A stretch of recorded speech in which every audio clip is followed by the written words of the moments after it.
حسینی کے دل کی یہی ہے صدا، یا خدا میرا مدنی سلامت رہے۔ آپ خیال کرتے جائیں، ہمارا کلمہ بھی ہمیں یہی درس دیتا ہے، اشہد ان لا الہ الا اللہ وحدہ لا شریک لہ واشہد ان محمدا عبدہ ورسولہ، عبدہ ورسولہ۔ دیکھیے حضور کے لیے دو شہادتیں دیتے ہیں کہ ہم شہادت دیتے ہیں کہ وہ اللہ کے بندے ہیں اور اللہ کے رسول ہیں۔ یہ عبدہ کا بھی لفظ ہے، رسولہ کا لفظ ہے، اس میں راز یہی ہے تاکہ دونوں طرح کی غلطیوں سے آپ کو بتایا جا سکے۔ دیکھو رسول کی ذات و صفات کے تعلق سے غلطی کرنے والے دو گروہ ملے ہیں، ایک وہ ہیں جن کی نظر صرف نبی کے معجزات و کمالات پر جم گئی، معجزات اور کمالات پر جم گئی، تو انہوں نے کیا کیا کہ اپنے نبی کو خدا سے ملا دیا، اپنے نبی کو خدا سے ملا دیا۔ اور کچھ ایسے لوگ ہیں جن کی نظر نبی کی بشری خواص اور بشری حالات کے اوپر جم گئی، تو انہوں نے کیا کیا، نبی کو اپنے سے ملا دیا۔ تو غلطی انہوں نے بھی کی جو خدا سے ملا رہے ہیں، اور غلطی وہ بھی کر رہے ہیں جو اپنے سے ملا رہے ہیں۔ اسی لیے ہم یہ کہنا چاہتے ہیں، اب تو پہلے رسول بعد میں، کہ جب تک تم اس نبی کو عبدہ بندہ کہتے رہو گے، خدا کا بیٹا نہیں کہہ سکو گے، خدا کا بیٹا نہیں کہہ سکو گے۔ اور جب تک تم اس رسول کو رسولہ کہو گے، اپنا جیسا نہیں کہہ سکتے، اپنا جیسا نہیں کہہ سکتے۔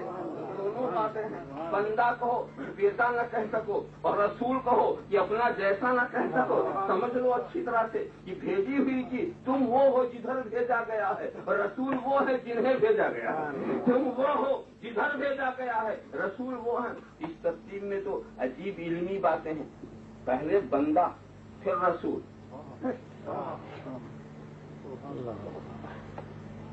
اور حضور نے بھی ایک حدیث میں یہ الفاظ فرمائے،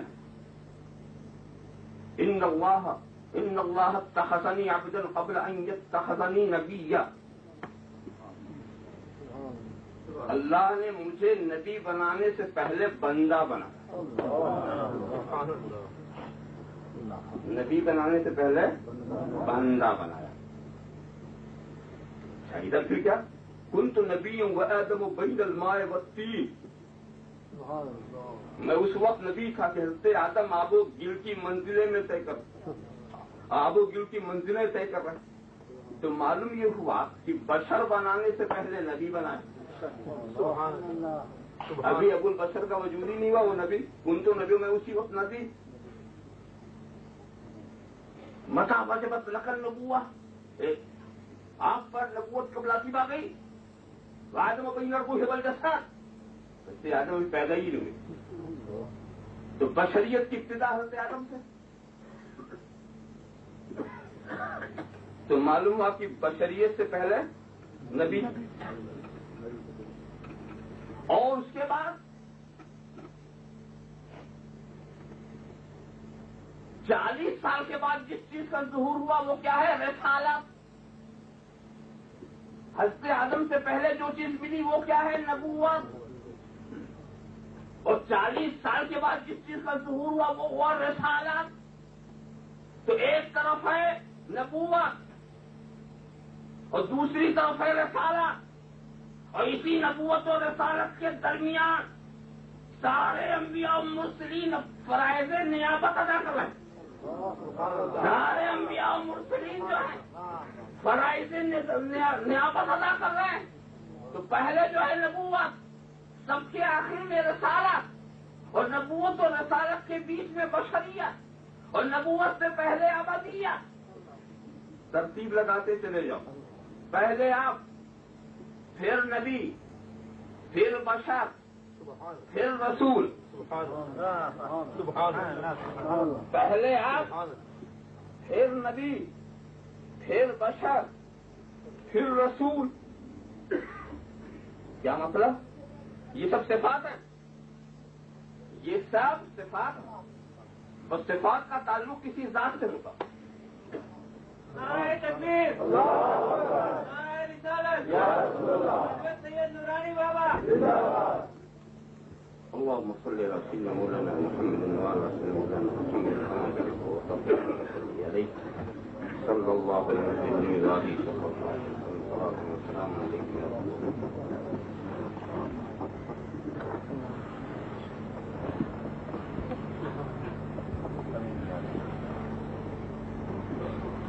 ایک بار آپ حضرات بھی درود شریف میں لگانے یقین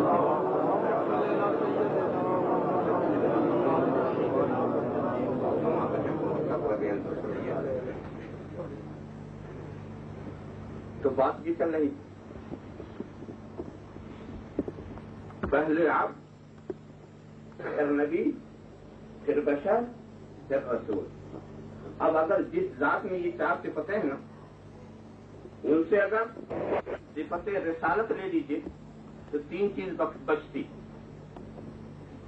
ابدیت نبوت بشریت. بشریت لے لیجیے تو دو چیز بچتی ابدیت نبوت. نبوت بھی لے لیجیے تو ایک چیز بچتی ہے اس کا نام ابدیت. سبحان اللہ سبحان اللہ. ترتیب اس کو ذہن میں رکھیے. یہ تو اس نبی کی شان کہ ایک ایک اگر آپ کم کرتے جائیں تو آخر میں بھی ابدیت بچتی ہے. میں آپ سے پوچھتا ہوں اگر آپ کی بشریت لے لی جائے تو کیا بچے گا؟ اس لیے کہ آپ پہلے بشر ہیں پھر کچھ ہیں. آپ پہلے بشر ہیں اس کے بعد آپ عالم. پہلے بشر ہیں پھر عامل ہیں. پہلے بشر ہیں پھر مومن ہیں. پہلے بشر ہیں پھر متقی ہیں. پہلے بشر ہیں پھر جا کر کے پرہیزگار ہیں. پہلے بشر ہیں تو آپ کے تمام چیزوں پر بشریت مقدم. آپ کے جملہ صفات پر بشریت مقدم. اب اگر اس بشریت کو ہم لے لیں تو آپ کے پاس بچا کیا؟ کچھ نہیں بچا. تو بات یہ ہے کہ بشریت تمہاری حقیقت ہے. حقیقت چھین لی جائے تو کچھ نہیں بچتا. اور مصطفیٰ کا لباس ہے اتار دے کبھی نبوت میں آج نہیں آتی. نبوت میں آج نہیں آتی.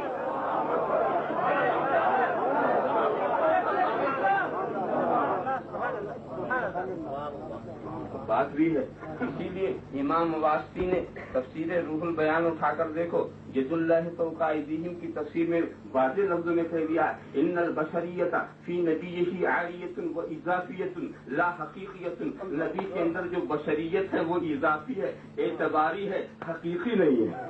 حقیقی نہیں ہے. ان کو تو بشریت کا لباس اس لیے نہیں پہنا تھا کہ بشریت کے لباس کی انہیں ضرورت تھی. اس لیے نہیں پہنا تھا کہ بشریت کے لباس کی مصطفیٰ کو ضرورت ہے بلکہ ہمیں ضرورت ہے کہ وہ بشری لباس میں آ کے ہماری ہدایت کریں. ہم محتاج ہیں ان کی بشریت سے. ہم محتاج ہیں ان کی بشریت سے. ہمارا لباس پہن کر آئے ہمیں سلیقہ سکھا جائے. اللہم صلی علی سیدنا مولانا محمد وعلی سیدنا مولانا محمد کما تحب وترضى بہن تصلی علیہ. آپ خیال کرتے چلے جائیے. میں ایک بات اور بتاؤں کہیں آپ دھوکہ نہ کھائیں. اس لیے کہ ہم بھی اپنے کو بندہ کہتے ہیں اور ہم بھی عبد ہیں.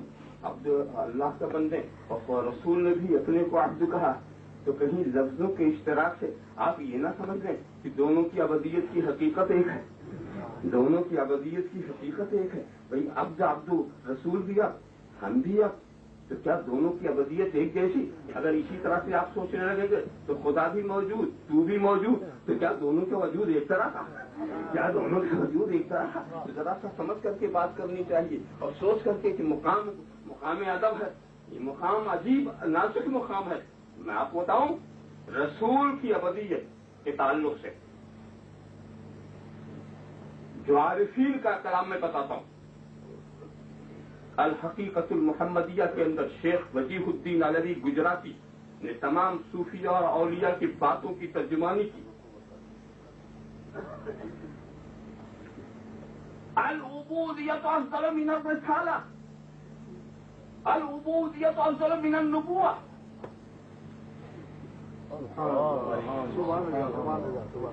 العبودیت افضل من الرسالہ. عبودیت جو ہے رسالت سے افضل ہے. بہت نازک موڑ پر ہم آپ کو لے لیں. عبودیت جو ہے یہ رسالت سے افضل ہے. سبحان اللہ سبحان اللہ سبحان اللہ ہماری تمہاری ابدیت نہیں. دیکھیے رسول کے اندر دو صفت، رسول کے اندر ابدیت بھی ہے، رسالت بھی ہے. تو رسول کی ابدیت ان کی صفت رسالت سے افضل، ہماری تمہاری نہیں. یہ ابدیت تو قابل ذکر ہی نہیں ہے. ابدیت تو قابل ذکر وہ ہے کہ معبود بھی اپنا بندہ کہہ کے بلا لے. تو ہماری تمہاری ابدیت کا ذکر نہیں. رسول کی صفت ابدیت رسول کی صفت رسالت سے افضل. کیوں؟ عبد ہوتا ہے معبود کا اور رسول ہوتا ہے مخلوق کا. ابدیت وہاں جانا چاہتی ہے، رسالت یہاں آنا چاہتی ہے. رسالت کا رخ مخلوق کی طرف ہے، ابدیت کا رخ خالق کی طرف ہے. اسی لیے جب بلایا تو کہا سبحان الذی اسری بعبدہ، پاک ہے وہ ذات جو لے گئی اپنے بندے کو اور جب بھیجا وہ الذی ارسل رسولہ، وہ الذی ارسل رسولہ.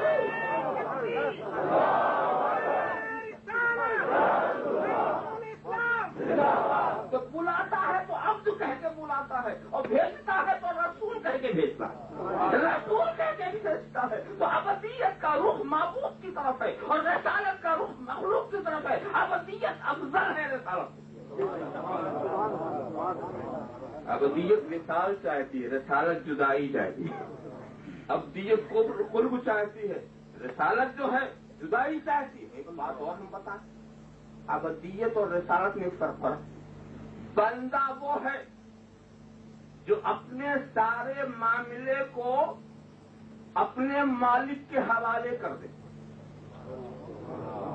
سبحان اللہ سبحان اللہ. سارے معاملے کو اپنے سارے معاملے کو مالک کے حوالہ کرنے کا نام ہے ابدیت. اور دوسروں کے معاملے کو اپنے حوالے کر لینے کا نام ہے رسالت. دوسروں کے معاملے کو اپنے معاملے کو خدا کے حوالے کیا، یہ ہے ابدیت. اور ساری کائنات کو اپنے حوالے کر لیا، یہ ہے رسالت.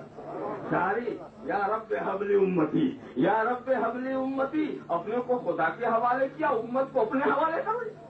اپنے کو خدا کے حوالہ کیا اور امت کو اپنے حوالے کر لیا، اس کا نام ہے رسالت.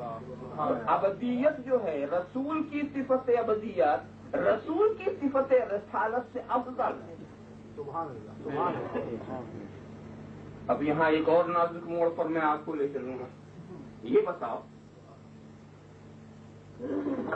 جتنے انسان ہیں سب مل کر دنیا میں جتنے 1 کروڑ بلکہ عرب کے قریب جو مسلمان ہیں کلمہ پڑھنے والے سب مل جائیں تو سب اپنی اپنی ابدیت کو ملا دیں تو سب کی ابدیت مل کے کیا رسول کی صفت رسالت کے برابر ہو سکتی؟